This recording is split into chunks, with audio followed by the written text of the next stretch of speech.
네, 오늘 저녁에는 평화를 사랑하는 세계인이라고 하는 주제로 아버님의 생애노점을 소개하도록 하겠습니다.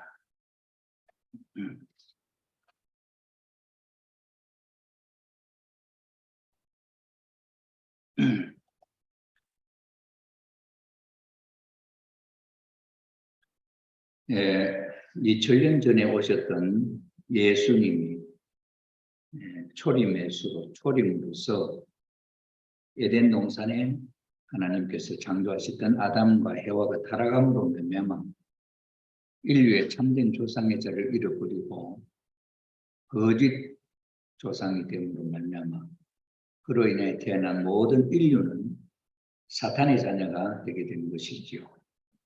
그래서 창조와 타락과 복귀, 재림론에서 소개된 바와 마찬가지로 인류를 구원해 줄 구세주 메시아가 오셔야 된다 하는 사실을 우리는 알게 됩니다.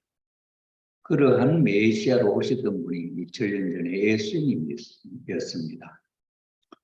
그런데 그 예수님이 하나님의 독생자로 4천년의 터전을 중심 삼는 이스라엘 유대 민족을 터전으로 해서 예수님을 하나님 보내셨습니다. 태어나는 탄생 과정이 탄감복귀이기 때문에 정상적인 환경에서 태어나지를 못하고 세상적으로 보면은 어부자식으로 태어나게 되죠. 요셉과 마리아 가정에 그러한 곡절을 가지고 태어났습니다. 탄감복귀의 길이기 때문에 사탄 세계에서 에덴 동산에서 하나님의 가정인 사탄이 아담과 해와가 부부가 돼서 하나님의 실체가 되어야 할 그 해와를 천사장 루시엘이 유혹해서 탈취해갔어요. 해와를. 그러므로 말미암아 해와가 타락하고 타락한 해와가 다시 아담을 타락시킴으로 말미암아 인류의 참 조상의 자를 잃어버렸어요.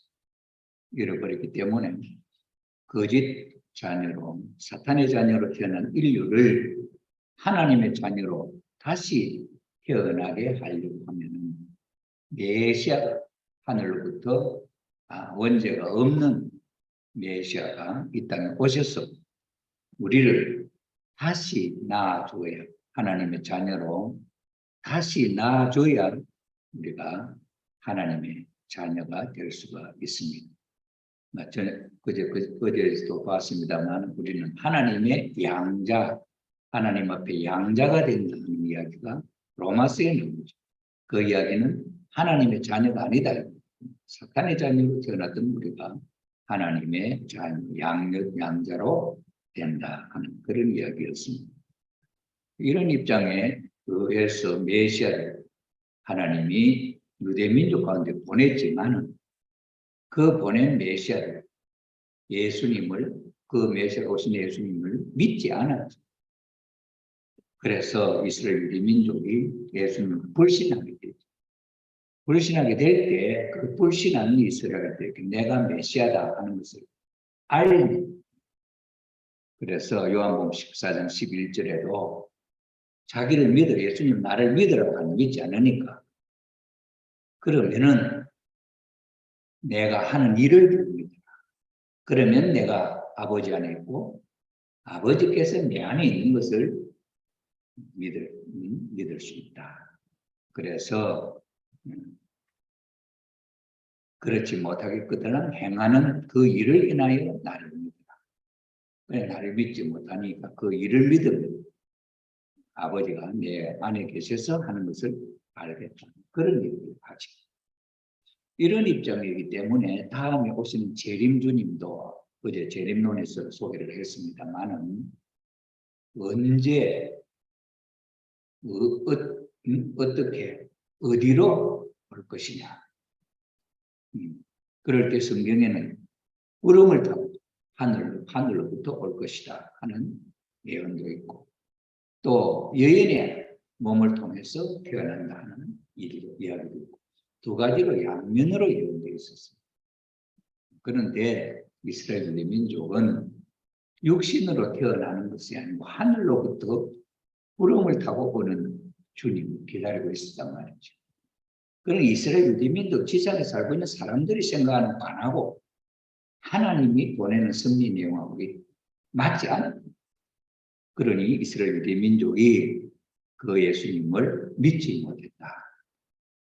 그런 입장이죠. 그러니 이왕 오신 예수님이 당신은 하나님의 아들 메시아로 오셨기 때문에 어떻게라도 그 이스라엘 민족을 하여금 자기를 믿도록 노력을 취했습니다. 그러다가 십자가에 달려 돌아가시게 되죠. 이적 기사를 행하는 것도 일반적으로 행할 수 없는 이적 기사를 행하는 것도 자기를 믿도록 하기 위한 하늘에서 구름을 타고 오는 거죠. 인간이 보통대로 할 수 없는 일을 함으로써 믿도록 그렇게 하려고 했지만 오히려 그렇게 할 때 마귀 들린 귀신 들린 사람이다 이렇게 몰리까지 했다. 그래서 마태복음 7장 16절에 21절에 그의 열매로 그들을 알지니 가시나무에서 포도를 또는 은근키에서 무화과를 따겠냐. 이와 같이 좋은 나무마다 아름다운 열매를 맺고 못된 나무가 나쁜 열매를 맺나니 좋은 나무가 나쁜 열매를 맺을 수 없고 못된 나무가 아름다운 열매를 맺을 수 없느니라. 아름다운 열매를 맺지 아니하는 나무마다 직접 불에 던지우리라. 이러므로 그의 열매로 그들을 알리라. 이렇게 당신을 믿도록 예수님을 믿도록 그렇게 많은 조사를 하셨다 하는 걸 우리가 알 수 있고 그 오시는 메시아는 뭘 하려 계시느냐 하면 이 땅의 천국을 평화 이상세계 천국을 하나님의 창조 이상세계 천국을 이루려고 하는 것이 목적입니다. 그래서 주님 오시는 메시아는 말씀의 주님 또 말씀을 살아감으로 말미암아 말씀을 잃어버린 인간인데 말씀을 주어서 그 말씀에 의해서 다시 복귀하는 섭리를 하시고 또 로마서 5장 14절에 아담은 장차 오실 분의 모형 에덴 동산의 아담 첫 아담 둘째 셋째 재림주 그러니 그 모습으로 온다는 그런 이야기죠. 히브리서 2장 14절에 또는 요한 1서 3장 8절에 계시록 20장 10절에 하나님의 아들이 오신 것은 마귀 사탄을 멸하고 하나님의 자녀로 천국을 복귀하기 위하여 오신다 하는 것을 인류 구원을 위해서 오신다. 구세주로 오신다는 것을 우리가 알 수 있죠. 네, 지난 시간에 우리가 배웠던 것처럼 인류 역사는 복귀 섭리 역사다. 그 복귀 섭리 역사, 인류 역사의 목적이 뭐냐 할 때 인간의 역사적인 소원인 참부모 메시아를 모시는 것이 복귀 섭리 역사의 목적이고 왜 그게 목적이냐? 참부모가 와야 거짓 부모로 하나님의 자녀로 태어나지 못한 사탄의 자녀로 태어난 우리를 다시 하나님의 자녀로 낳아주시고 이걸 중생이라고 해요. 중생에서 본래 자리로 다시 돌아가는 거죠. 네, 그런 입장이기 때문에 복귀 섭리의 목적은 참부모 메시아를 모시는 것이다. 그 다음에 역사는 무엇을 찾아 나왔느냐? 시대는 무엇을 찾아 나왔느냐? 이 역사의 흐름. 미래는 무엇을 찾아 나왔느냐? 참부모 메시아다. 네, 모든 것이 복귀 섭리의 역사 목적이 참부모 메시아. 참부모 메시아의 목적은 3대 축복을 완성하고 지상 천국, 천상 천국을 이루는 것이다 하는 것을 우리가 알게 됩니다. 자, 그럼 그런 참부모 메시아 재림주로 누가 오셨느냐 할 때 문선명 한학자 참부모님이다. 이제 이런 이야기죠. 자, 그럼 오늘 저녁에 이 강의의 목적은 뭘 하려고 하느냐? 2000년 전에 하나님이 메시아를 보냈는데 이스라엘 유대민족, 지상에 살고 있는 이스라엘 유대민족이 그 보내는 메시아를 그대로 못 믿었다. 믿지 못했다. 그렇기 때문에 다시 오시는 재림주님도 못 믿을 수 있잖아요. 못 믿을 수 있죠. 그렇죠.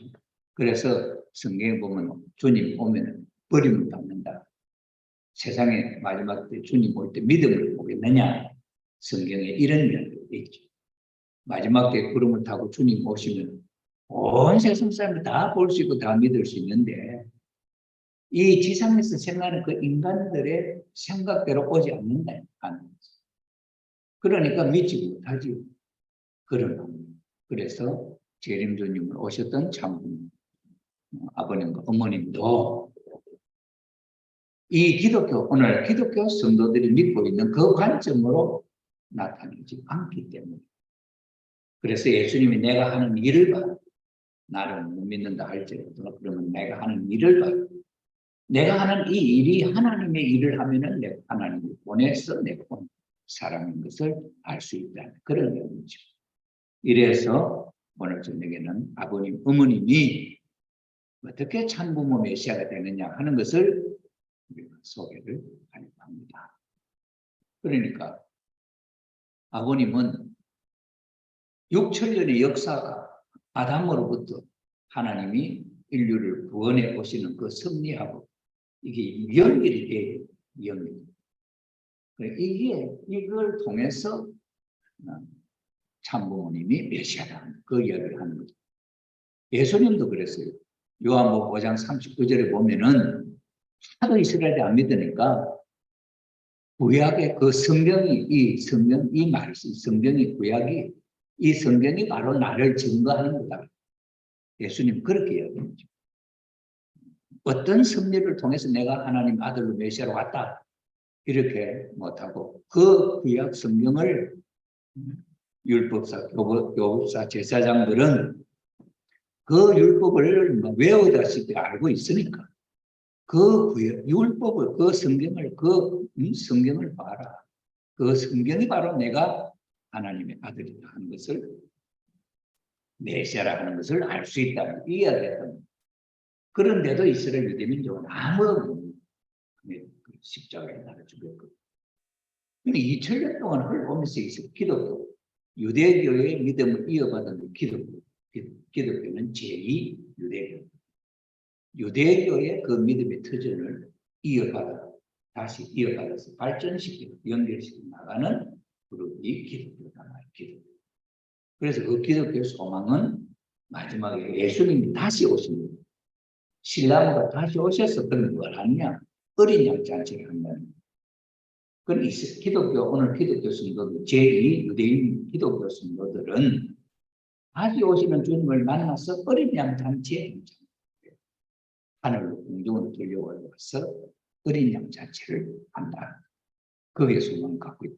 그런 식으로 생각하고 있는데 네? 아버님이 나타나면 내가 메시아다. 선포를 하고 메시아는 승리를 하는 거죠. 그냥 아무도 안 믿어. 그냥 그 당시에 그런 기독교가 믿지 않고 영적으로 밝은 기도자 몇 분들 아버님 찾아와서 그 믿음을 연결시키죠. 그래 그 제자들을 통해서 새로운 제2 기독교를 만든 거예요. 그래서 이름을 세계 기독교 통일 신령 협회 기독교가 들어가요. 네. 유대교의 맥을 이어나온 것이 기독교. 기독교의 맥을 이어서 나가는 게 아버님이 씁니다. 재림주님이. 그렇기 때문에 이름을 기독교가 재림주를 모시지 못하기 때문에 기독교를 그 대신 터전을 닦은 것이 세계 기독교 통일신령 통일교회다. 그래서 아버님이 기독교 이름 안 넣으면 핍박 안 받아. 기독교하고는 뭐 상관없다. 이렇게 되었을 거죠. 그런데 이름을 세계 기독교 통일신령협회라 해서 이름을 지은 이유는 그 정통성을 갖고 있다. 그래서 아버님이 이제 섭리에 처음부터 어, 당신이 이제 당신의 자리를, 메시아의 자리를 닦기 위한 노동이 이렇게 진전되어 와서 어느 정도 기독교를 대신할 수 있는 터전이 생겼을 때, 그때 예수님을 해방해 드린다. 이게 이제 뭐 승리 역사의 원리관, 구원 승리사의 원리관 이 말씀을 할 때, 그게 내용이 뭐냐니까 아담으로부터 타락했던 그 아담 과정에서 또 복귀 승리가 시작됐는데, 이게 어떻게 해서 예수님이 하나님 독생자로 메시아로 오게 됐냐 하는 그 과정을 소개합니다. 그게 혈통복귀. 이렇게 혈통복귀를 통해서 예수님이 왔기 때문에 예수님은 메시아고 예수님은 원죄가 없다. 이걸 증거합니다. 지금 어느 누구도 예수님에 대해서 독생자 메시아라고 하는 이유를 설명한 사람이 없습니다. 그래 아버님이 그 설명을 지금 이 내용을 통해서 예수님이 메시아가 하는 혈통복귀의 노력을 그대로 소개합니다. 그럼 예수님이 당신을 이 성경이 곧 나를 증거하는 것이다. 요한복음 3장 15절에 3장 요한복음 3장 요한복음 5장 39절 거기에 있던 이 성경이 나를 증거하는 그 말을 아버님이 그대로 설명을 했다. 그래서 예수님이 메시아고 그 다음에 예수님이 만왕의 왕으로 오셨기 때문에 왕관을 세웠어요. 예수님도 축복받았잖아요. 그래서 왕관을 세워서 입관식을 했다. 그래서 예수님의 한을 풀어드려요. 그러면 예수님의 소원이 다시 오신다는 재림해서 하나님의 뜻을 이루겠다 하지 않나요? 그럼 예수님이 그러 오시는데 당신이 했던 그 일을 못 이루고 다시 와서는 뭐하냐? 어린 양 잔치로 하나님의 뜻을, 하나님의 가정을 이룬다는 이 일이 남아있다. 그 일을 누구냐? 아버님이 참 부모님을 만나서 성원식을 한 이걸 어린 양 잔치를 한다는 거예요.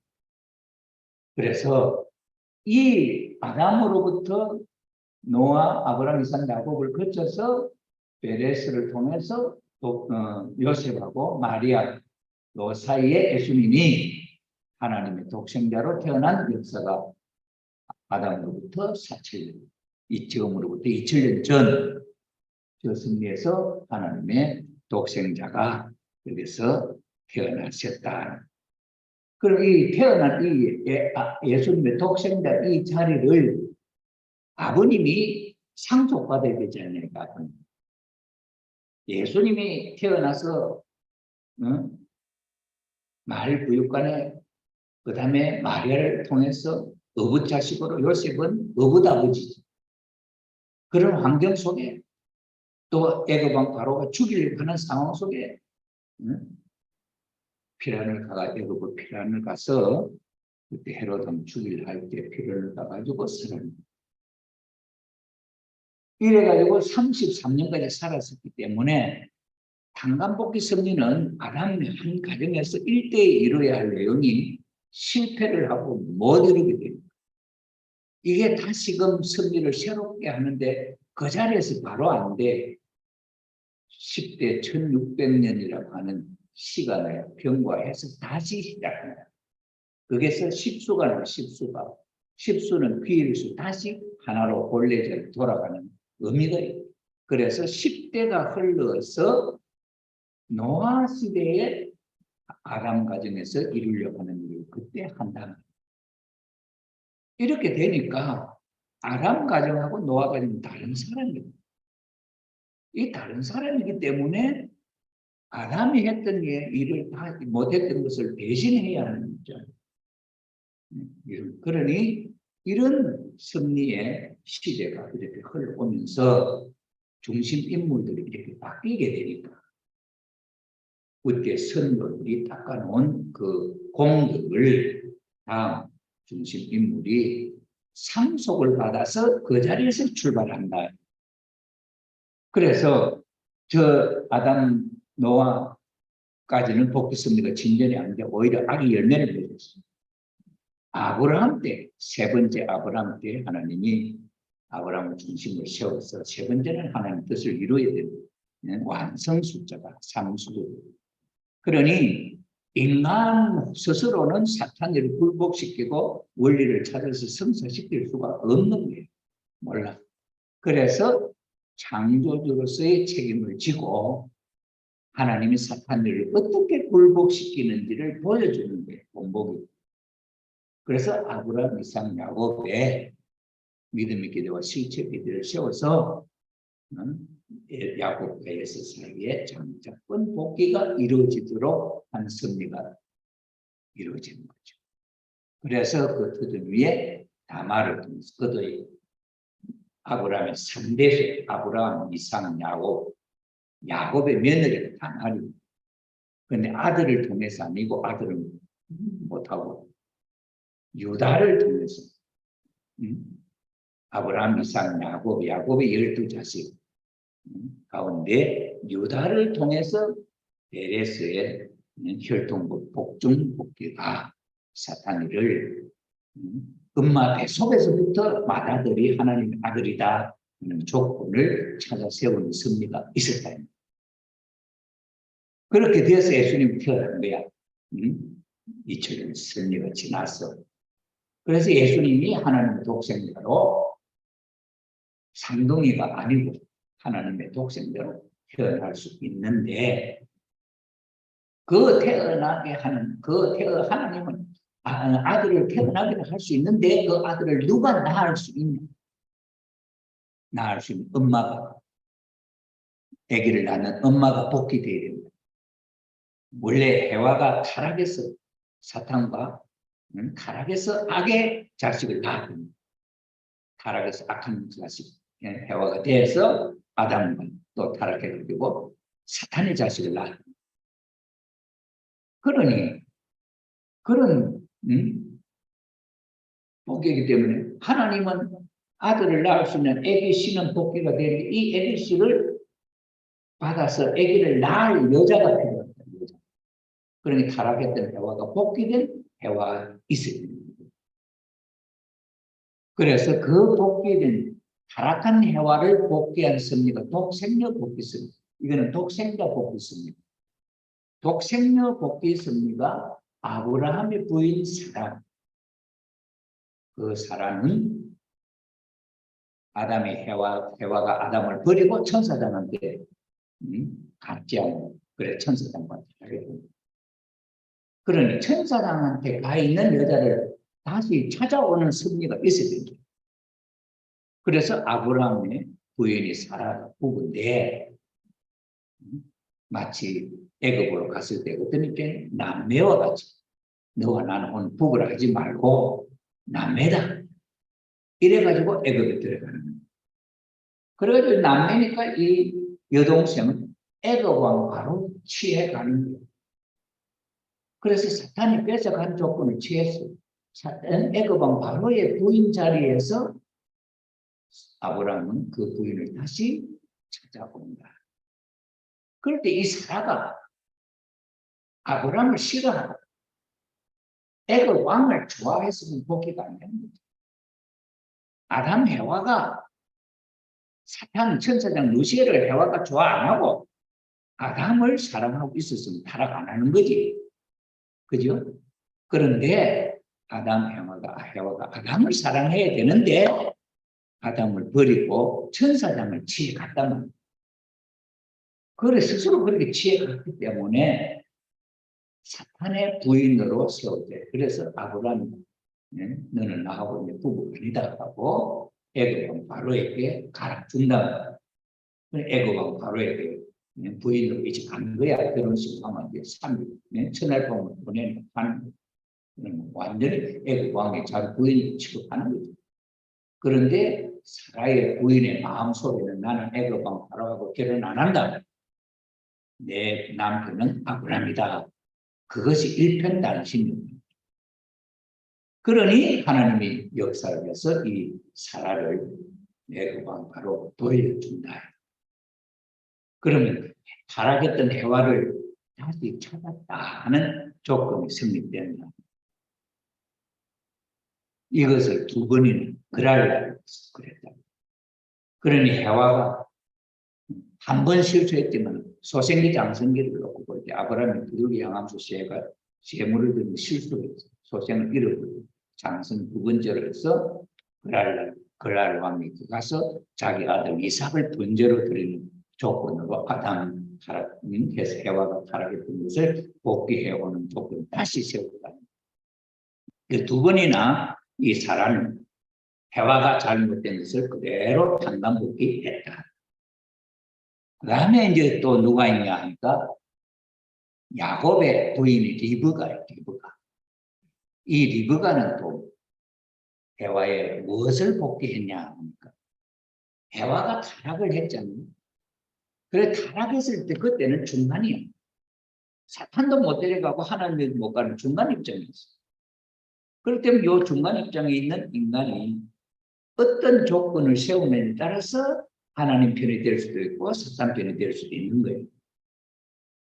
그래서 하나님이 가인과 아벨을 세워가지고 하나님이 제사를 지내게 했다. 가인도 하나님 앞에 자기가 정성껏 제사를 지내고 아벨도 자기가 스스로 정성껏 제사를 드린 거예요.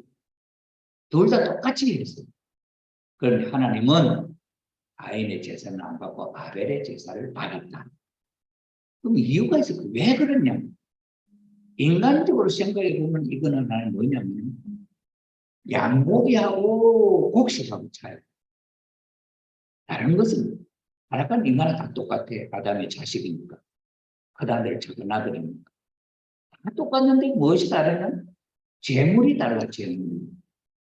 그래, 재물이 달라서 하나님이 양고기, 고기를 좋아해서 아벨의 제사를 받았네. 그 원리를 보면 일반적으로 그것밖에는 생각해 볼 게 없다는. 그런데 이 원리를 밝힌 아버님은 그게 아니다. 고기가 좋아서가 아니고 똑같은 그 고기나 곡식이나 하나님이 만든 거네 다 똑같다. 그럼 무엇이 다르냐? 가인과 아벨의 위치가 다르다. 가인과 아벨은 두 사람이지만 원래 아담이 제사를 지내야 되는데 아담이 타락한 인물이기 때문에 아담이 못 지내고 아담 대신으로 그 아들을 아담은 타락해서 중간 입장에 선도 있고 악도 있어. 그래서 선과 악을 분립을 하는 입장에 가인과 아벨 두 아들을 세웠다. 그럼 가인은 먼저 태어났기 때문에 먼저 천사장과 타락한 입장에 악의 입장에서 아벨은 원리적인 상대인 아담과 타락한 입장에 아벨을 세웠다. 그럼 하나님이 어차피 타락한 인간이에요. 탄감 복귀 승리를 위해서 어느 쪽을 용서할 수 있느냐? 어느 쪽이 더 선하냐 할 때 첫째보다 둘째다. 그래서 아벨은 선의 입장에 세워졌기 때문에 하나님은 선을 그대로 취할 수 있다. 이래서 아벨이 하나님 앞에 제사를 드린 거예요. 그러면은 이 아벨이 하나님 앞에 선택되는데 이 아벨이 가인한테 안 맞아 죽어요. 그래서 아벨이 형님을 굴복시키고 형님하고 하나 해야 돼요. 그렇게 되는데 제사를 지내고 나서 교만해가지고 형님한테 미움을 받았죠. 들에 나가서 형님이 동생을 아벨을 죽이고. 그러니 이 해와가 그걸 아벨을 도와서 승리하도록 도와주지를 못했고 모자 협조가 안 됐다. 그러니 사탄과 가인이 악의 열매를 맺도록 해와가 죄를 지었고 가인은 악을 살인을 해서 악의 열매를 맺어요. 가인이 살인을 안 했으면 악의 실체가 없다 했다는. 그럼 중간 입장에 있어서 악이나 선이나 열매가 안 맺어졌기 때문에 힘이 똑같을 건데 가인이 아벨을 살해함으로 말미암아 악은 열매가 맺어졌고 선은 안 맺어집니다. 그래서 선한 일을 하려고 아직 완성이 아니기 때문에 악은 완성이고 선은 완성이 아니기 때문에 선하게 사는 것은 어렵습니다. 그래 그 일을 아담 과정에서 못했대요. 해와가 못했다. 그럼 그걸 해야 돼. 탄감복귀 합니다. 누가 하느냐? 리브가. 그래서 팥죽을 끓이고 있을 때 야곱이 형이 와서 야 가져간 거를 안 낸다. 못 준다. 야 배고파 죽겠다. 나 달라. 그럼 나보고 형님 하면 주겠다. 그래 예수가 동생한테 네가 형님 말하고 팥죽을 받아 먹었다. 이것을 리브가가 딱 보고 야곱의 이제 장자권을 샀기 때문에 이걸 아버지의 축복을 받아요. 그 축복받는 자리를 누가 도와주니? 엄마가 도와줘.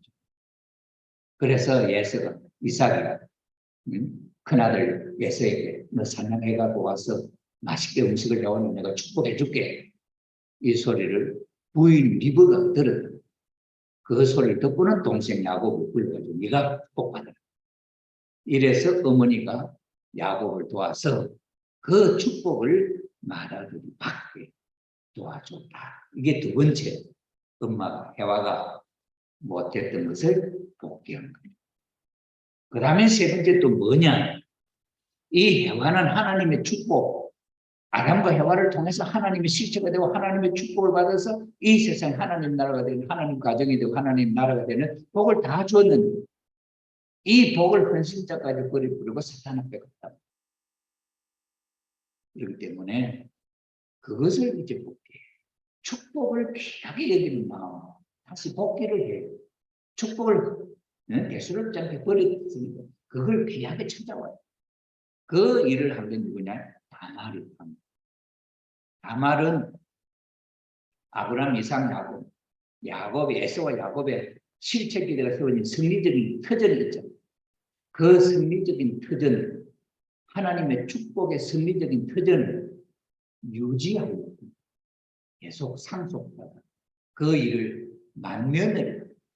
그러면 이 유다의 부인 유다는 아브라함의 네 번째 아들이에요. 네 번째. 첫 아들도 있고 둘째 아들도 있고 한데 왜 이 아들을 알고 유다가 됐냐? 그게 뭐야? 그 12아들 이름이 지금 갑자기 기억이 안 나는데 그 게르손 뭐 아들 이름 있잖아요. 12아들 가운데 첫째, 둘째 있고 여기 있어. 근데 이 첫째 아들은 엄란한 짓을 해요. 아버지의 첩, 아버지의 첩을 범했다. 그래서 이 아들은 상속자가 못 돼.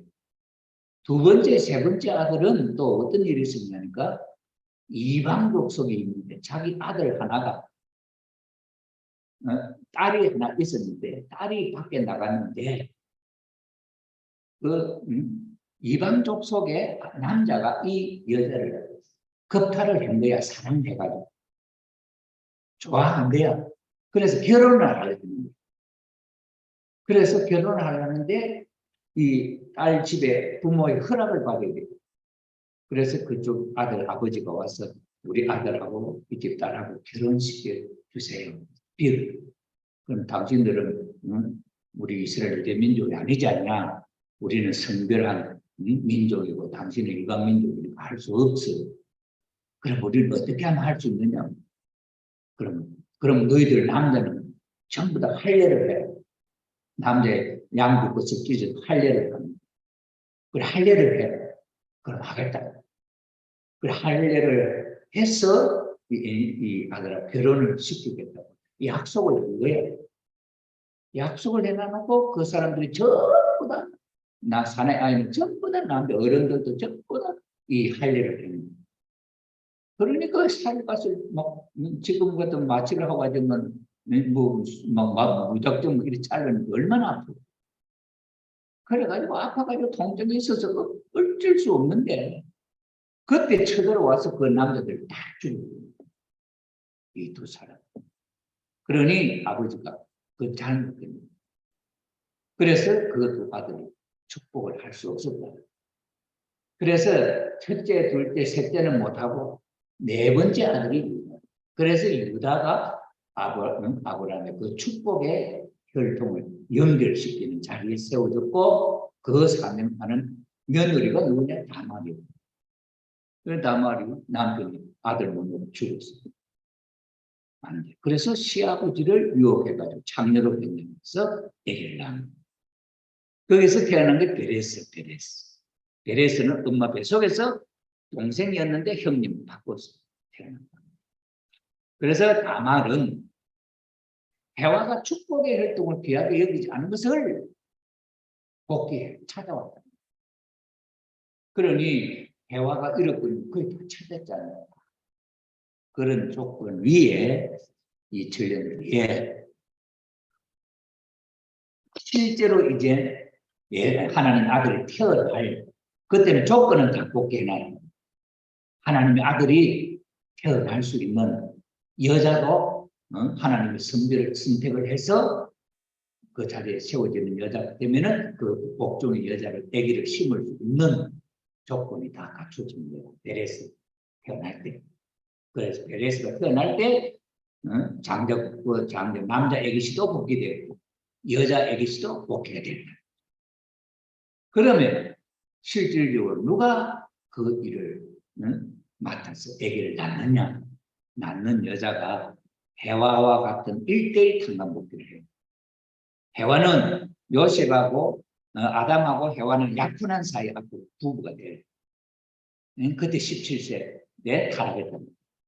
그러니 이 사탄 세계에 약혼한 사이거든 마리아하고 요셉 정혼한 사이 있는 이 마리아를 하늘편 천사가 사탄이 된 루시엘의 대화를 보여줍니다. 하늘편 천사장이 이 마리아에게 와가지고 하나님 아들을 낳는. 그럼 하나님 아들을 낳는 따먹으라 했는데 하나님 에덴 동생 따먹지 말라는 따먹지 말라는 말은 믿지 않고 따먹었다. 그럼 여기는 두 사람이 지금 약혼한 사이이기 때문에 따먹으면 안 돼. 따먹지 말라 해야 사탄의 부부가 되는 거예요. 그런데 하늘편 천사가 와서 뭘 하냐? 반대로 따먹으라. 따먹으라면 따먹을 수 없는 거예요. 먹으면 죽는 거예요. 해와가 따먹지 말아야 돼. 따먹으면 죽는 거예요. 그렇잖아요. 그 반대에 똑같은 상황. 아담하고 해와의 입장하고 마리아 요셉하고 입장. 여기는 루시엘이 와서 유혹이고 여기는 가브리엘이 와서 유혹. 그런데 이게 마리아가 주의 계집종이 당신의 뜻대로 하십시오. 확실히 알고 먹으면 죽는다는 걸 알고 해와도 따먹으면 죽는다는 죽음을 각오하고 천사 루시엘의 말을 듣고 살아요. 여기서 따먹으면 죽는다는 걸 마리아가 알고 하늘의 천사가 와서 이걸 받아들입니다. 그 받아들였기 때문에 그 복중에 하나님의 아들 씨를 심을 수 있었다.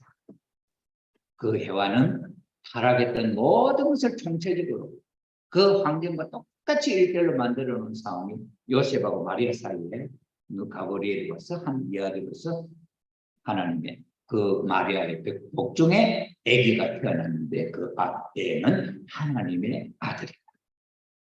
에덴 동산의 해와의 아들은 사탄의 아들이다. 그러면 완전히 복귀됩니다. 완전히 복귀. 그래서 그렇게 해서 태어난 인물이 예수님이었다. 그렇게 해서 그렇게 태어나도록 한 엄마가 마리아였다. 그럼 마리아는 해와를 완전히 복귀한 입장이 됐습니다. 하나님은 이미 독생녀의 시도 복귀됐기 마리아를 통해서 완전히 돼요. 그러니 마리아도 독생녀가 되든지 아니면은 하나님 다른 여자는 다른 독생녀를 낳아요. 그래서 하나님은 사가리아의 부인 이사벨에게 아기를 낳도록 했다. 그렇게 태어난 인물이 독생녀였는데 예수님이 자기를 독생자를 알고 독생자로서 결혼을 하려고 했는데 1차, 2차, 3차 실패했다. 마리아가 그걸 못했다. 예수님이 그럼 자기가 찾아가서 데려와서 하면 되냐? 그렇게 하면 안 되는 거죠. 그러니 자기 엄마를 통해 가지고 이사벨과 관계를 맺어서 사가랴 가정과 예수님 결혼하도록 만들어 줘야 돼요. 그 17살에 27살에 30살에 부탁했는데 안 돼요. 그래서 예수님은 집에서 뛰쳐나왔다.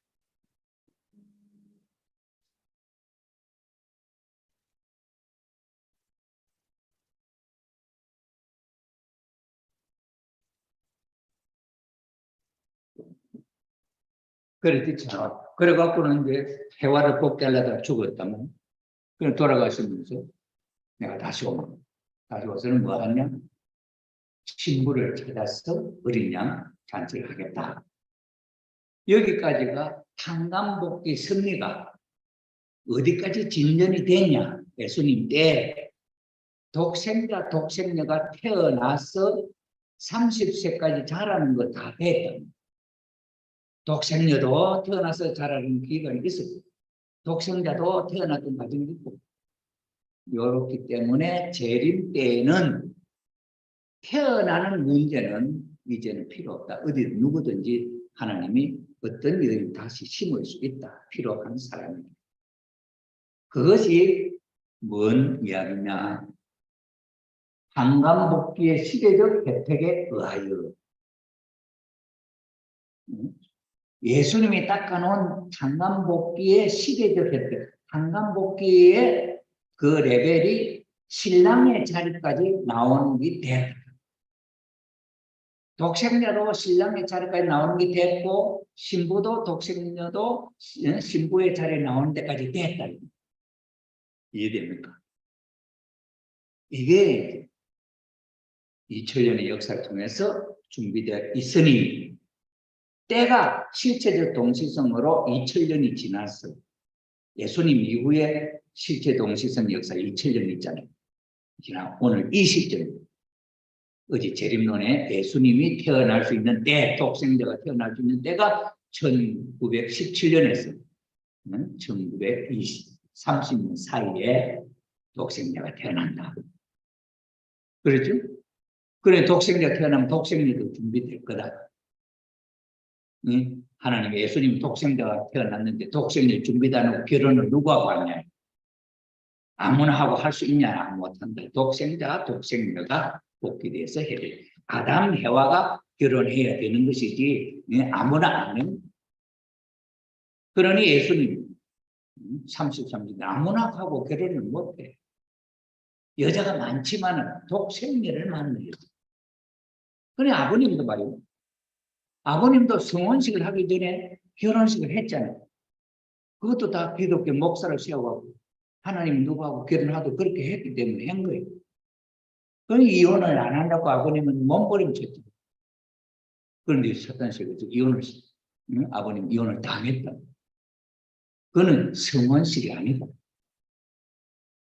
그냥 결혼식이에요.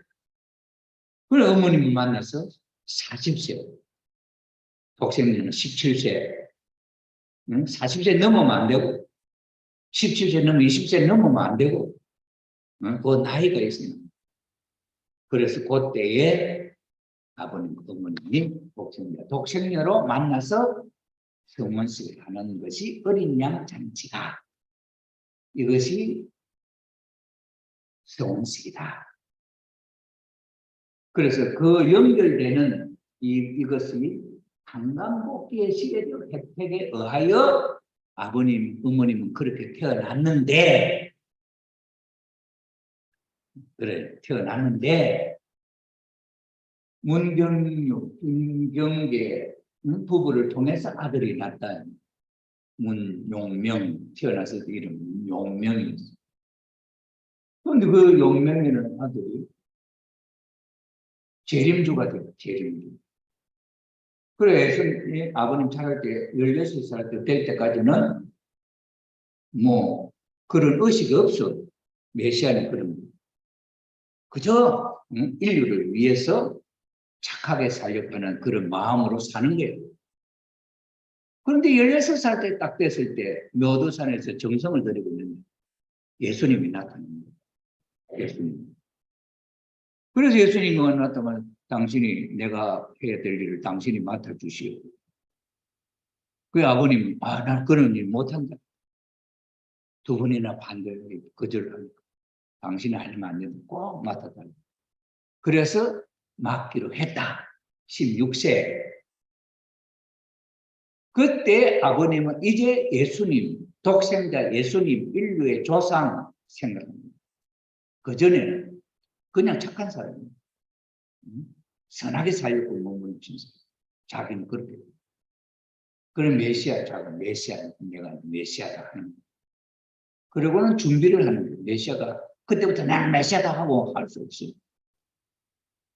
그래서 일본에 가서 유학하고 하면서 성경을 통해서 그 말씀을 하나님의 섭리를 공부하고 예수님이 누구냐? 그래서 예수님은 혈통복귀를 통해서 태어난 분이다 하는 걸 아는 거죠.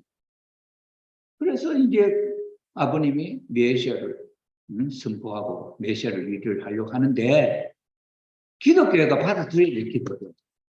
기독교가 받아줘야 메시아로서 성원식을 하고 이게 출발이 되는데 기독교가 안 받아줍니다. 그러니 어떻게 되냐면 2000년 동안 기독교를 준비했던 이 터전은 무너지고 당시는 예수님의 자리가 다시 그 바톤을 상속받아 오는 조건을 세워요. 그래서 아버님이 어딜 가냐? 북한, 하늘이 몇 년 결혼해가지고 처다들 나왔어. 처다들 나서 이제 밥 해주고 해야 되니까 꼭 양식 살을 구하러 갔다. 살을 구하러 갔는데 하늘에 계시가 여자는 북한으로 가라. 갔던 그 길로 바로 집에도 안 오고 바로 평양으로 오는 거예요. 그런 집에서는 난리 났지. 사람이 없어졌습니다. 그래서 어디가 평양에 가서 이제 전도를 하기 시작하니까 막 사람들이 막 몰려드는 거 아니에요? 신령한 사람, 은혜로운 진리의 말씀 한다고 막 잘 믿는 사람들이 막 몰려드는 거예요. 그런데 기성교회 잘 믿는 사람 전부 다 이남에서 온 젊은 청년한테가 빠지고 있으니까 기분이 좋겠네. 그래가지고 뭐라고 그랬어? 사회 물란죄 뭐 이런 죄를 하고 공산당에 신고. 그래서 감옥, 흥남 감옥에 들어갔다.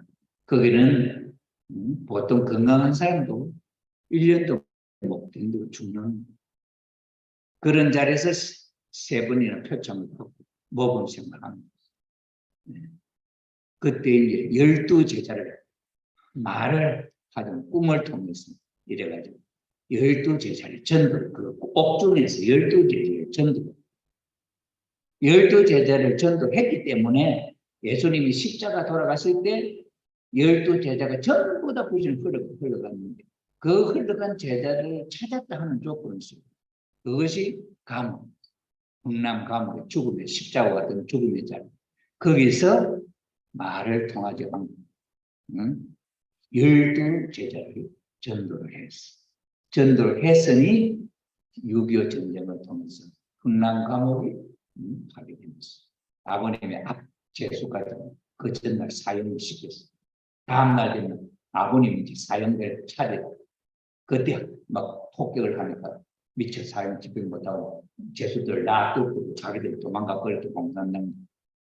그래서 그게 폭격을 맞아 감옥이 열려서 자유의 몸이 되셔서 한국으로 내려오시게 되었다.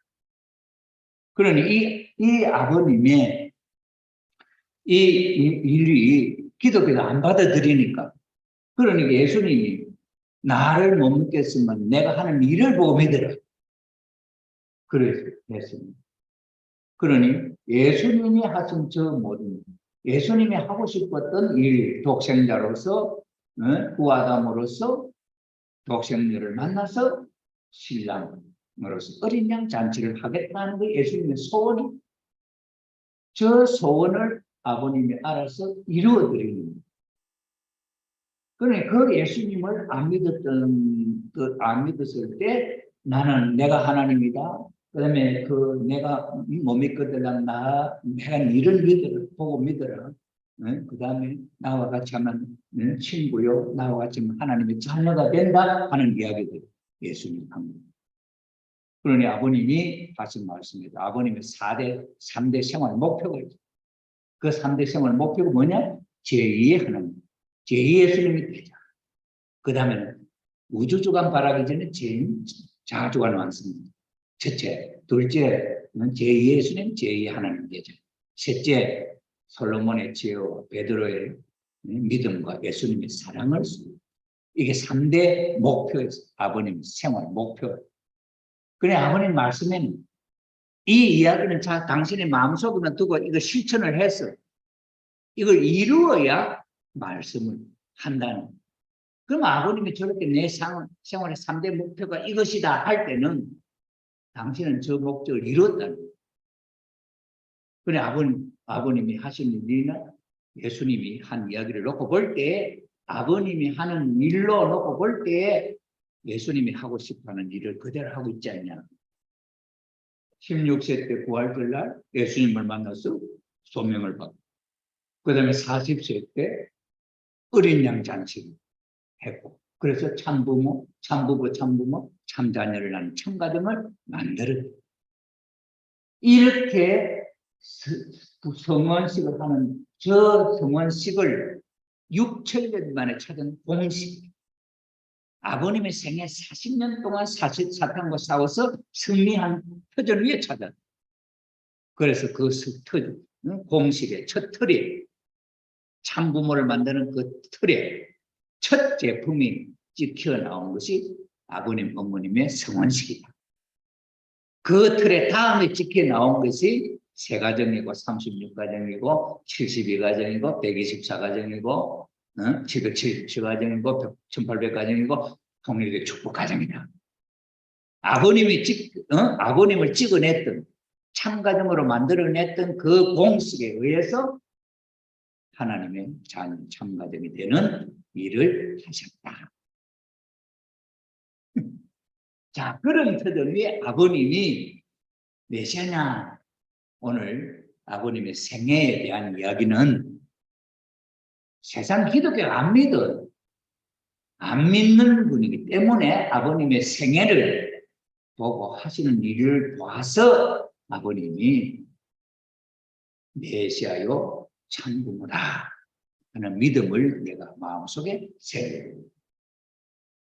우리가 통일교에 들어 축복하고 있지만 내가 축복을 통해서 구원받은 사람인지, 내가 진짜 구원받아서 사탄 세계가 아니고 하나님의 자녀가 됐다는 확신이 있나? 내가 아버님을 진짜 메시아로 믿나? 내가 진짜 하나님을 믿나? 이걸 정체성 내 스스로 세워야 된다. 이래 2027, 2027년에 천일국 된다면 천일국의 최초의 기본적으로 들어갈 천국 백성 될 사람이 축복 가정인데, 아직도 준비 안 되고 내 마음이 준비가 안 됐다면 그 주인이 될 수 있냐? 이런 선리적인 요청이 있으니까 우리 박영배 회장이 갑자기 영감 하나님의 지시를 받아가지고 하나님이 우리 박영배 회장 마음속에서 그렇게 하라고 말씀을 하시니까 그렇게 하잖아요. 그리고 우리가 그 옳다 그렇다 뭐 말할 수 있습니까? 중심 인물이 그 하나님 그렇게 지금 따라가는 거죠. 모세가 하나님 함께하면 가자 하고 가는데 이스라엘 유대민족 따라가는 거지. 싫으면 못 따라가면 그 애굽에서 죽는 거지. 광야에서 죽고 불신하다가 광야에서 다 죽고 믿는 2세들만에 데리고 가나안 땅에 들어갔던 거예요. 그래 오늘 우리가 우리 마음속에 아버님을, 어머님을 어떻게 믿느냐? 그래서 이 생애노정을 왜 하느냐? 창조, 타락, 복귀, 재림론 생애노정을 왜 하느냐? 이 정체성을 확실하게 세우기 위해서 하는 것이다. 그래서 아버님의 생애노정에 구원은 사랑으로, 거짓 사랑으로 사탄의 자식이 되었으니까 참사랑으로, 하나님의 참사랑으로 다시 태어나게 하는 이 구원이다. 그 이야기죠. 그래서 아버님 말씀 속에 사탄이 하나님에게 말하기를 나는 타락해서 이렇게 됐지만, 마귀가 됐지만 하나님 당신과 당신의 아들은 천리의 대도를 지키고 그 원칙을 수행할 수 있는 자가 아니요. 나는 죄의 사탄이 됐지만 하나님은 당신은 참사랑을 실천하고 참사랑의 삶을 살아야 되지 않냐? 그래 맞다. 이 사탄이가 지금 우리 하나님을 딱 올거미지고 당신이 세운 메시아가 나를 사랑해서 내가 사랑받았다 하는 인침포가 없으면 하늘나라 못 가지 않냐? 이러한 상황 속에 놓여 있는 분이 참부모다. 하나님을 대신해. 그래 참부모님 억울한 생활을 하면서도 억울하다 하지 않고 그래도 원수다 안 하고 그렇게 억울함을 주고 그 음해를 하는 그걸 용서를 해주고 사랑해줘야 됩니다. 그걸 사랑하지 않고는 사탄을 극복하고 넘어갈 수가 없다. 사탄을 굴복시킬 수가 없다. 이거죠. 그리고 오늘 이것이 원칙이라 한다면 아버님의 삶은 이 내용을 이제 증거하는 거야. 모든 것이다. 그래, 핵심적인 내용이 이것인데, 오늘 우리 축복받은 우리 축복 가정은 하나님의 자녀다. 하나님의 가정이다 한다는 거예요. 그럼 우리는 어떻게 살아야 되겠냐? 저렇게 살아야 됩니다. 사탄이 나에게 억울함을 줘도 나는 억울하다 소리도 안 하고 그를 원수를 사랑해야 됩니다. 이게 참 힘드는 거 아니겠어요? 그것을 우리가 지금 알아야 됩니다. 이 내용은 PPT 그 카톡 게시판에 다 놓았으니까 그거 다운받아 보면 이렇게 했어요. 일단은 이해만 하시면 됩니다. 자, 그런 이야기다. 그래서 타락하지 않은 부모가 되려면 하나님과 같은 입장에서 사탄 마귀도 사랑했다는 조건을 세워야 됩니다. 그러지 않고는 천국에 갈 수 있는 길이 없다. 하나님 참부모도 그렇고 참부모를 따르는 우리 참자녀도 그렇다. 우리가 그래서 세상을 사랑해야 돼. 원수를 사랑해야 돼. 이것이 지금까지 영계의 비밀이요 인간 세상의 천상세계 가로놓인 비애의 함정이었다. 원수를 사랑한다는 게 쉽지 않잖아요. 제일 어려운 일을 하고 계시는 분이 오늘 이 자리에 계신 우리 부인 여러분, 일본 언니. 여러분들은 결혼을 했지. 누구하고 결혼했어? 한국 사람하고 결혼했지? 일본하고 한국은 원수지간이잖아. 일제 40년도 그리고 많은 그 이전부터 한국과 전쟁을 통해서 괴롭혀.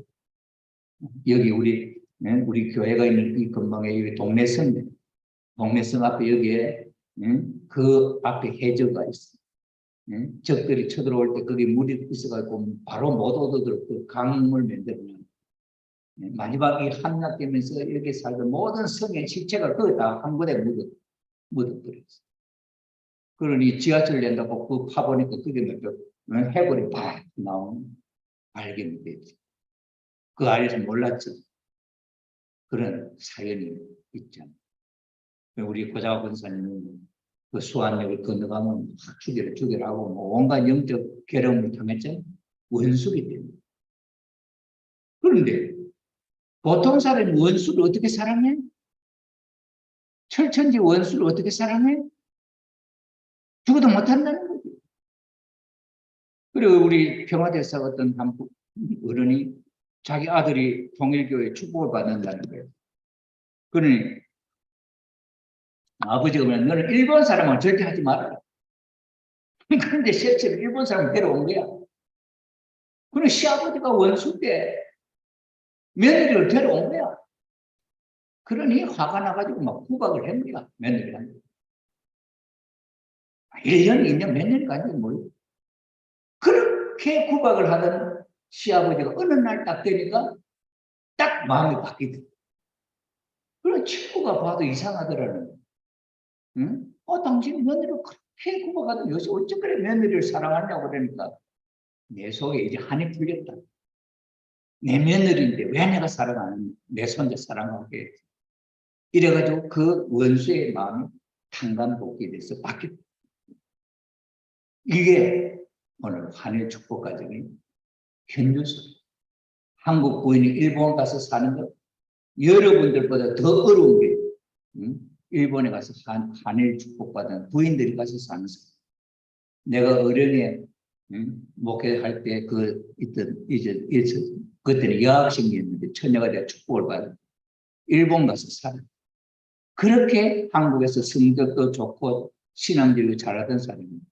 영적으로 치유하고 지금 거의 폐인이 되고 있어요. 신랑도 이혼하고.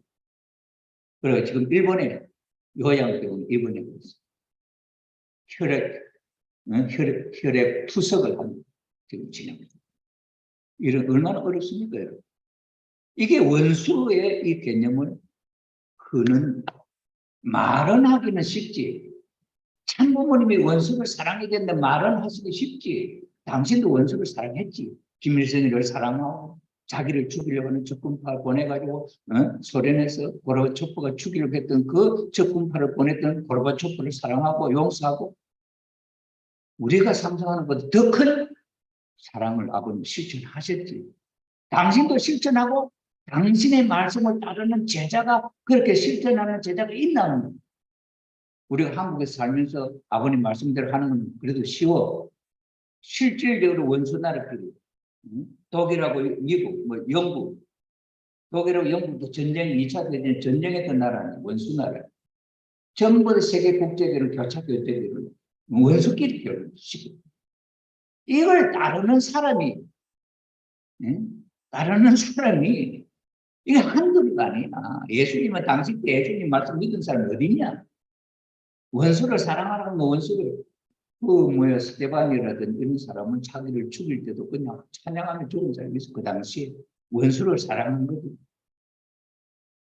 그런 아버님의 말씀에 실천하는 원수를 사랑하는 여러분들 정인이잖아요. 그러니 아버님 여러분 기억 잊을 수가 없지. 영계에 가서까지 죽지만 마라.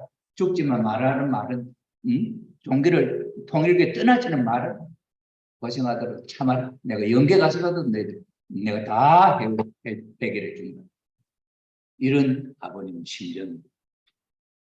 네, 아버님이 원수를 사랑하는 것. 이것을 통해서 사탄이가 그 조건을 지고 있으니까 그렇게 교육을 시킬 수밖에 없잖아요. 그러니 아버님은 하늘의 아들이냐 아니냐 이런 일을 할 사람 누가 있냐? 공자님이 했네, 석가모니가 했네, 누가 있냐? 그렇죠. 사랑을 베풀하는 원수에게 그렇게 할 수 있는 이런 입장에서 참부모가 되기 위해서는 가인 세계를 사랑해야 한다. 반대할지언정 하늘의 사랑을 다 해줬다는 조건을 세우지 않고는 사탄 세계가 복귀되지 않는다. 그 일을 중심적으로 우리 통일교회의 한일 축복가정, 교체 축복받은 국제가정들이, 다문화 가정들이 이 앞장에 서서 이걸 실천하고 있는 장로입니다. 이런 자녀들이 있는데 여기에 사탄이가 이 세상을 망치도록 하나님이 그냥 보게 하겠어요? 하나님을 지켜서 보호할 수밖에 없지. 한국이 복받고 일본이 복받을 수밖에 없는 것은 참부모님의 이 승리에 한일 교차 축복의 가정들이 수백 가지, 수천 가지 있기 때문에 이 세상을 사탄이가 칠 수가 없다. 원수를 사랑한 실체가 있지 않냐. 죄 없이 감옥에 들어가서 불안당하게 맞고 피를 토하는 자리에서 하나님 왜 이러십니까? 하고 원망하지 않습니다.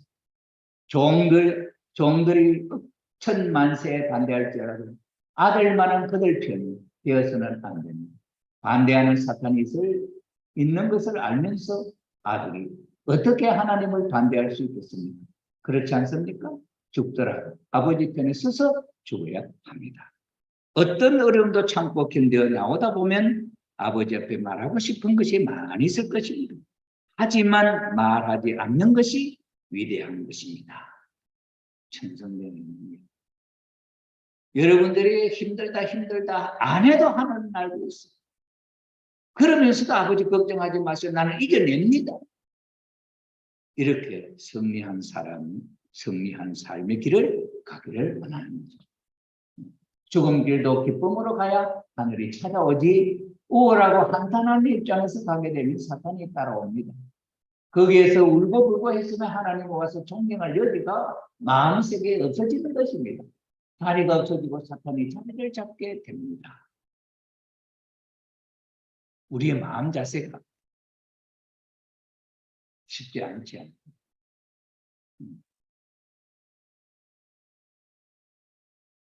오늘 우리 어떠한 권사님 일본 언니가 찾아와서 상담을 생활하는 방법, 우리가 어떻게 월 세상을 떠나서 참부모님 세상의 실의 사탄의 권세를 버리고 아버지 하늘을 모시고 살려고 왔지 않느냐.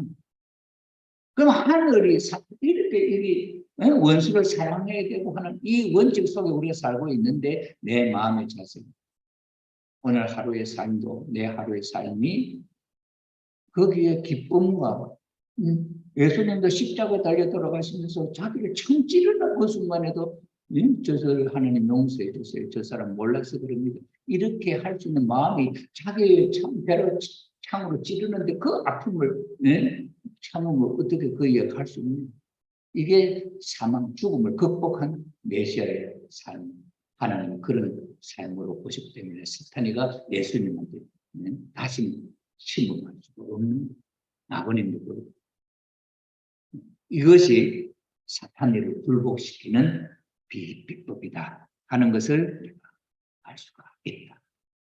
자, 이런 내용을 가지고 아버님의 자서전 속에 있는 내용들이 그 삶을 증거하는 것이다. 밥이 사랑이다.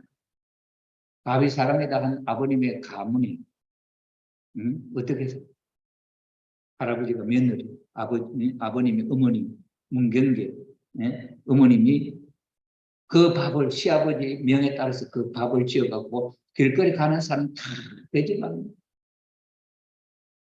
밥이 어느 날 한 사람 밥 이제 객지에서 소문을 듣고 저 집에 가면 밥을 준단다 소리를 듣고 왔는데 대문 밖에 사람이 줄을 서서 기다리고 있는데 그래서 아내는 한 사람 한 사람 밥을 챙겨주고는 놨는데 자기 자리에 딱 와서 딱 밥이 떨어질 거예요. 그래 김경계 총무님이 아이고 이제 오늘 밥이 다 떨어져서 오늘 드릴 것이 없습니다. 이랬답니다.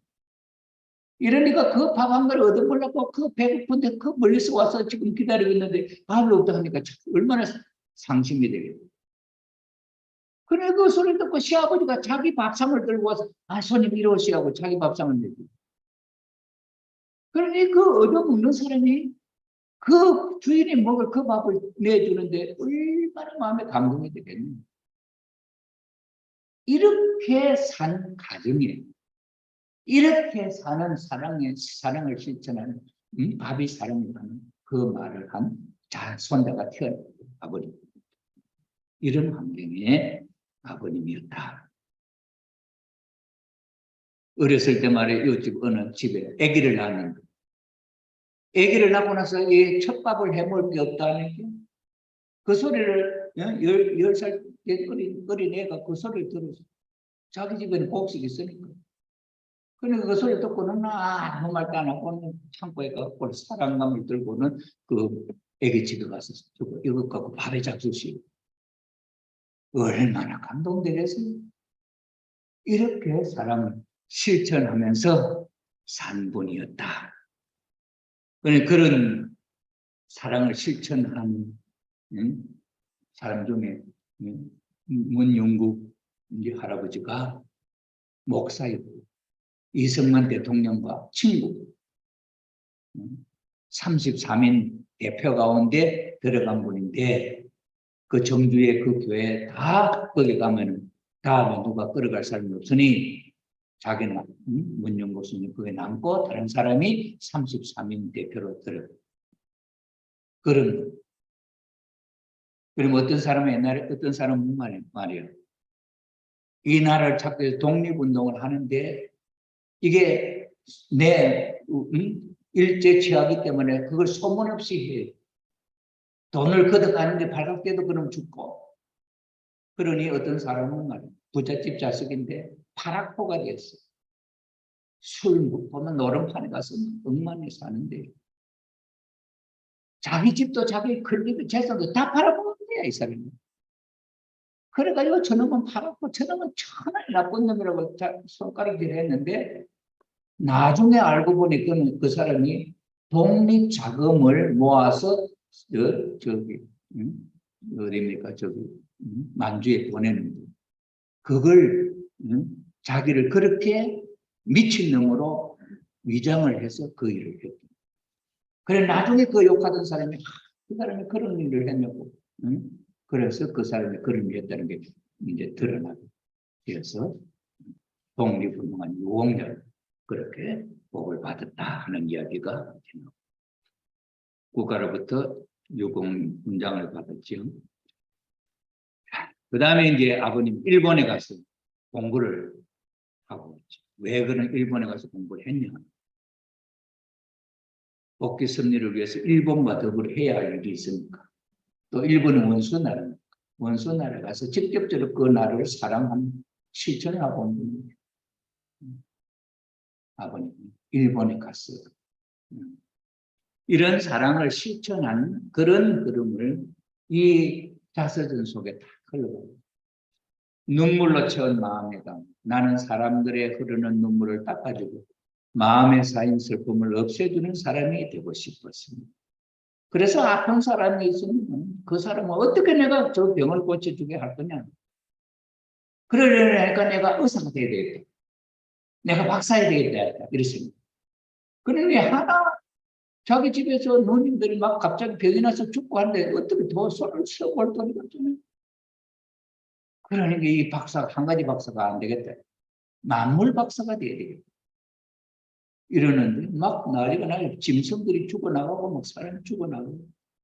이러니까 이건 박사 갖고 해결될 문제가 아니구나 했습니다. 그래서 종교적으로 생각했어요. 그래서 문윤국 할아버지가 기독교를 개종하면서 그 집안이 기독교인이 된 거죠. 그래서 산에 가서 정성을 들이고 이렇게 산에 가서 기도해도 딱 밤을 새면서 정성을 들이는 거야. 정말 막 땀이 나도록 기도하고. 그런데 어느 16살 때 예수님을 만나서 사명을 받게 되었다. 심장이 아플수록 송두리째 사랑, 몽땅 사랑합니다. 고래가 무슨 뭡니까 생선을 잡아먹을 때 전체를 잡아먹고 소화를 시켜내잖아요. 거기는 똥도 들었고 다 들어있다. 그 몽땅 사랑합니다. 송두리째 사랑. 그런 하늘 앞에 몽땅 송두리째 하나님 앞에 하나님이 취할 수 있는 그런 사람이 되는 그런 마음의 자세가 여기 있다 하는 것을 우리가 알 수 있지요. 칼은 갈지 않으면 무뎌집니다. 사랑의 실천을 하지 않으면 무뎌진다. 참되게 사는 생활을 계속하지 않으면 악한 마음, 6, 7년 동안 우리를 지배했던 그 마음이 물들어진다. 그러니 흘러가는 강물에 떠 있으면 전진하지 않으면 떠내려가는 거예요. 그럼 큰 고기가 떠내려가는 난 피렘이라도 그 땅을 거슬러 올라가는 게 있어요. 이 무슨 차이냐? 생명이 있고 없고. 생명이 있는 놈은 거슬러 올라가고 생명이 없으면 그런 떠내려가. 아무리 큰 고래라도 떠내려가. 우주주간 바라기 전에 자주간 완성합니다. 모든 일엔 정성을 들여야 합니다. 그것도 하루 이틀이 아니라 언제나 정성을 들여야 합니다. 한 번 쓰고 갈지 않은 칼은 무뎌지기 마련입니다. 그래서 일본으로 건너갈 때 아버님의 마음이 41년 일본으로 유학을 떠났습니다. 4월 1일 새벽 2시 부산항에서 부간 페리오 일락선을 타고 갈 때 고국 상처나 울지 말고 기다려. 내가 반드시 조국 광복을 안고 돌아온다. 그때는 일제시대 아닙니까? 나라가 없어. 그때 일본 도쿄에 도착해서 와세다 대학교, 부서 와세다 고등학교 전기공학과에 입학했습니다. 현대과학을 모르고는 새로운 종교 이념을 세울 수 없다는 판단은 전기과를 택한 것입니다. 도쿄에서 유학생들을 구성된 지하운동 조직이 있었습니다. 나는 조직에서 도감 책임자가 되어 김구 선생의 임시정부를 긴밀한 위치에서 돕는 일을 맡았습니다. 일본 경찰에게 잡혀가 매를 맞고 고문을 당하고 유치장에 갇히는 일도 부지기수였습니다. 맞으면 맞을수록 당당합니다. 자기와 관계된 친구를 한 사람도 이름을 밝히죠. 해가 다른 동지에게 가지 않도록 그렇게 살았 아버지. 노동자의 친구가 되면 고생 많죠. 고향에서 공부할 수 있는 모든 돈을 보내줘도 그 돈은 자기를 위해서 하나도 쓰지 않고 어려운 학생들의 학자금도 대주고 불쌍한 사람 도와주고 당신이 직접 노가다 일을 해가지고 벌어가지고 자기 학교는 자기로서 이렇게 해서 그때 가난한 빈민굴에 가서도 자보기도 하고 온갖 일을 다 하셨다. 남에게 도움을 주고 밥을 먹이면 온몸에서 힘이 풀풀 났습니다. 나는 나를 위해 밥을 먹지는 않았습니다. 세계를 위해서 밥 한 끼쯤은 희생할 수 있어야 한다고 생각했습니다. 그여갈 수 없는 명령. 이제 마침 집안에 살이 떨어져 성진님이 태어났을 때 사놓은 살을 가지러 항해도 백촌으로 가던 중이었습니다. 산발선을 넘어라 북쪽에 있는 하나님의 사람들을 찾으라 라는 계시를 받았습니다. 그 즉시 산발선을 넘어 평양으로 향했습니다. 6월 6일 평양에 도착했습니다. 성령 체험들이 알려지면서 교회 문을 닫을 수 없을 정도로 식구가 많은 그 성령 체험의 역사가 막 소문이 나니까 그 평양에 기성교회 다니던 신앙 좋은 사람들이 막 몰려오기 시작했다. 그래서 문제가 생긴 거죠. 눈 내리는 흥남 감옥. 감옥에서 음식당으로 그린 것은 실과 반응. 나는 한 번도 몸을 내놓고 씻지 않았습니다. 비좁은 방국석에 놓인 변기통 옆이 내 자리였습니다. 당시 내 수감번호는 596 하면 억울하다 하는 말이 느껴지는 제수 번호였다. 그래서 이제 그렇게 막 몰려드니까 기독교의 지도자들이 도발을 해서 흥남 감옥에 있을 때 12제자를 아버님이 찾아 세우고 사탄으로부터 모범 표창을 받고 했던 실적이 있으니까 죽이지를 못해요. 그래 하나님의 구출작전은 6.25 전쟁이었다. 거기서 2년 8개월 만에 감옥에서 나오셨고 지금은 비록 이렇게 뜸을려 내려가지만 또다시 돌아오겠습니다. 반드시 자유세계의 힘을 모아 북한을 통일하겠습니다. 그 이제 감옥에서 나와가지고 그 감옥에서 전도됐던 제자들부터 찾았다며 남쪽으로 내려가지고 고향에 집에도 안 가고 이래서 그 다 둘러보고는 맨 마지막에 이제 오시고 그 다음에 그 평양에서 편지를 보냈던 거 편지를 보냈는데 나는 이제 당신하고 관계가 없습니다 하고는 지금부터 돌려보내는 편지 몇 번, 3번 이상 편지를 썼는데 다시 모아놨다가 그놈을 가슴에 품고 있다가 이 내려온 문경세대를 넘어서 영천강을 건널 때 그 뇌물에 이제 마지막 읽고 이제는 잊어버린다 하고 편지를 이어보냈다. 새 출발을 하셨다. 그 제자들이 12제자들이 감옥에 예수님이 잃어버린 12제자를 찾았다 하는 조건을 세웠던 제자들이기 때문에 마지막까지 아버님은 그 제자들은 당신을 배반하고 떨어져 나갔지만은 3번, 4번 편지를 보내서 권고하면서 당신의 할 최선을 다했지만 오지 않으니까 그때 잊어버리고 새 출발을 하셨다. 그것이 부산에서의 출발점이다. 세상에서 가장 배부른 사람. 범내고 1951년 8월 범내골 토담집을 지었다. 거기서 원료원문 집필을 했다. 거기서 글 쓸 때 연필로 갖고 노트에다 적었다. 그러면 옆에서 원필 선생님은 연필 깎기 바쁘대요. 진짜 막 아버님 계시가 내려가지고 그 글을 쓸 때. 자, 그래서 부산에서 나머지 한국의 6.25 전쟁으로 제일 사탄이 침범받지 않은 한국 대한민국 부산, 그 부산의 범내골에 당신이 토담집을 짓고 거기서 원리를 정리하시고 그 원리가 정리 딱 되고 나서 이제는 전도해야 되겠다 했을 때 제일 첫 사람 보내준 김재상 권사하고 그 강현실 전도사가 찾아왔었다. 이렇게 된 거죠. 자, 예수님의 33년 공생애를 33개월의 탄감 복귀 승리했다. 1952년 1월, 51년 1월부터 1953년 9월까지 33개월. 여기에 부산 노정입니다. 원래 원본을 쓰시고 기독교인 복귀 교회를 세웠다. 그 다음에 부산 노정이 의인, 참부모님 부산 노정, 원래 원본 기독교인 복귀하고 그래요. 그게 이제 서울에 올라가셔서 세계 기독교 통일 시정협회를 54년 5월 1일 세대문집에 적 한 편을 달았다는 거예요. 세계 기독교 통일수령협회. 이 지금 시커멓게 큰 게 저거는 글자 이렇게 만드는 거이고, 간판은 옆에 걸려있는 저 조그마한 거 있잖아요. 저게 세계 기독교 통일수령회. 집은 흐름하고 조그만한데 그거다 간판은 세계 기독교 통일수령회라고 했다. 그리고 1960년 음력 3월 16일 날 성문식을 했다. 54년 세계 기독교 통일수령협회를 창립하고, 그러니 기독교가 무너져 없으니까 그걸 대신할 수 있는 새로운 터전이 있어야 돼요. 그게 세계 기독교 통일수령협회다 이거죠. 그러니 이제 1차적으로 2000년 동안 준비했던 기독교가 신령한 지도자를 하는 키웠는데 그들이 다 불신으로 돌아가 버렸단 말이에요.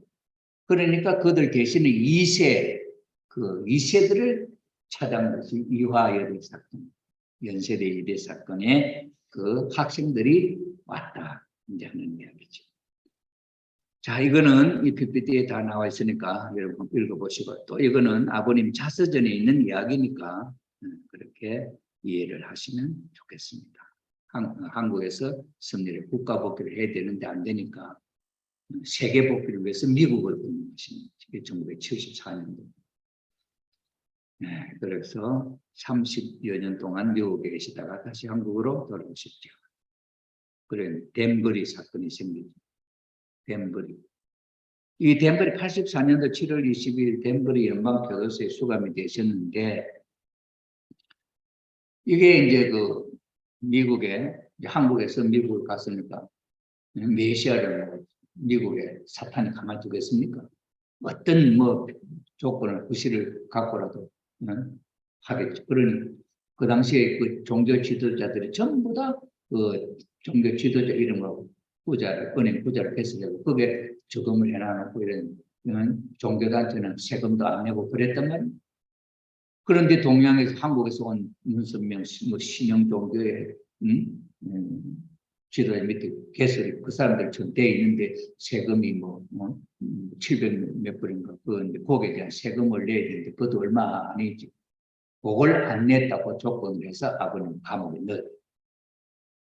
그 이때 아버님과 가미야마 씨가 이제 이 문제에 있어서 메시아하고 세례요한 예수님하고 유다와 같은 입장이에요. 금전 관리하면서 돈 헌금 관리하는 사람이 유다였거든요. 아버님의 세계 선교 헌금을 관리하는 사람이 가미야마 씨입니다. 그때 이 가미야마 씨가 내가 정책적인 책임자, 내가 아버님은 아무 상관없다 이렇게 했으면 아버님 감옥에 안 가십니다. 그런데 미국 사람은 이 아버님을 감옥에 넣는 걸 목적이에요. 그러니 이 가미야마 씨가 그렇게 분명히 안 하니까 이게 올무가 거의 걸립니다. 제가 이것을 느낀 것은 내가 페루에서 내가 국가메시, 알바니 국가메시하고 내 앞에 세례요한 역할을 하는 식구가 페루 식구였어요. 거기서 내가 큰 공장을 하는데 플라스틱 공장을 했는데 이게 막 아주 뭐 덤병치던 삼류 공장이 있는데 인류 공장으로 막 된 거예요. 제품이 좋아하고 큰 건축 회사에서 막 주문 생산하고 이랬는데 이게 하루아침에 포도가 나고. 그래 이 사람이 공장 책임을 맡고 나는 아무 관여를 안 했는데 이 사람이 아예 법적으로 등기를 딱 해 이 책임은 내가 책임지다 하고 다 해놓은 거예요. 그런데 돈 받을 사람이 책임 주인이 나가는 걸 알고는 내 이름을 걸고 고소를 했는데 수표를 썼는데 그게 굳어나고. 그래 재판을 하는데 나 이름을 걸어놓고 재판 가야 돼. 그래 재판을 하는데 내가 세운 그 식구가 딱 법조권이 공정을 딱 해놨다. 자기가 책임자 딱 내보면서 이 사람하고는 아무 상관없다. 이건 내가 한 거고 내가 다 사인하기가 한번 봐라. 그래 검사가 나고 당신이 이거 사인했는 나 아니다. 그래 해보니까 나하고 관계가 없는 거예요. 그래 알았다고 끝났어. 근데 재판을 3번이나 하더라고요. 그래서 그 같은 채권을 2개 갖고 또 2번을 또 하는 거예요. 2번을 하러 갔는데 내가 갔는데 검사가 또 나거든. 외국 사람이. 그래갖고 당신 외국 사람이면 내가 통역 세워줄게 하면서 나를 또 다른 날을 잡아주는 거예요. 그래 2번 넘어가고 3번째 재판을 3번 하더라고요. 예수님이 빌라도 재판 3번 하니 베드로나 베드로가 이스라엘 나는 그 예수님의 제자다. 내가 책임있다. 이렇게 했으면 예수님은 감옥에 안 넣는. 난 잘 모른다 했다. 그러게 예수님이 십자가를 졌잖아요. 안 그랬으면 예수님 살았으면 뜻을 이룬다. 원리 그리 나오잖아요. 왜 아버님도 감히 한 번씩 내가 책임있고 아버님 관계 없다 했으면 당신만 책임만 해결되는 거야. 아버님 관계 없이. 그런데 이 사람이 아버님을 끌고 들어간 거지. 이거 잘못된 거지. 근데 나는 그 식구가 나를 끌고 들어가죠. 나는 이 사람 전혀 관계 없다고. 그리고 세 번째 재판을 갔다. 가더니 이거는 재판할 필요도 없다. 가라. 세 번은 그때 우리가 미국 원래 영주권 신청을 했는데 한 달이면 영주권이 나오는데 이게 6개월이에요. 재판 끝날 때까지. 그게 딱 끝나니까 영주권이 딱 나오고. 그래가지고 우리 가족이 미국으로 나왔지. 그리고 감옥 갈, 그 사람도 감옥 안 가고 나도 감옥 안 갔지. 그 사람이 내 책임지면 내가 감옥 가지고 그걸 책임지고 돈 갚아줘야 되는데. 응? 돈이 어디 있어? 그런데 그렇게 안 하니까 그 끝났어. 뭐 담보물 다 넘어갔지만 이제 그래 이 사건. 이때 어머님이 큰 정신앙적 결심을 했습니다. 여기 한번 봅시다. 어디 있나 보죠.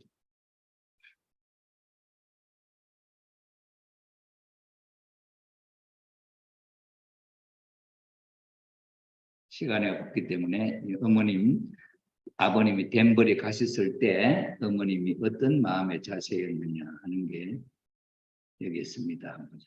여기 있는데 없네.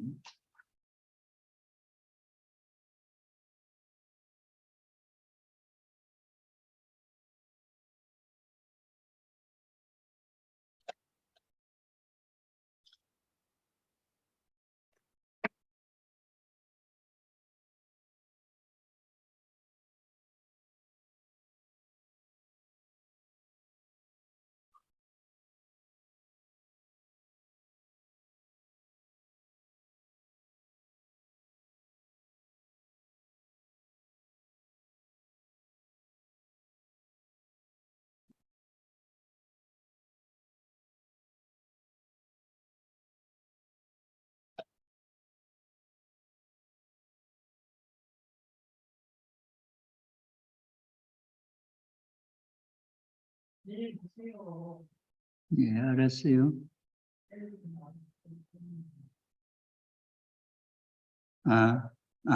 내일 어머님 때 내가 보여드릴게요. 그 어머님의 믿음 이야기가 나오는데 그거는 내일에 이야기하겠습니다. 자, 그래서 그 뒤에 이 아버님 자서전의 이야기 그렇게 되어서 아버님은 그런 어려운 여건 가운데서도 감옥에 갔다 와서 보셔서 기독교 지도자들과 하나 새로운 출발을 해서 천일국 기원절을 선포하기까지 과정을 닦아 나오시면서 사탄에게 빼앗겼던 어떤 조건들을 하나 찾아오면 선포식을 해서 도장을 찍어내고 그래서 2000년부터 해서 한 10년 동안에는 얼마나 선포식을 많이 했는지 몰라 한 몇백 개 된다고요.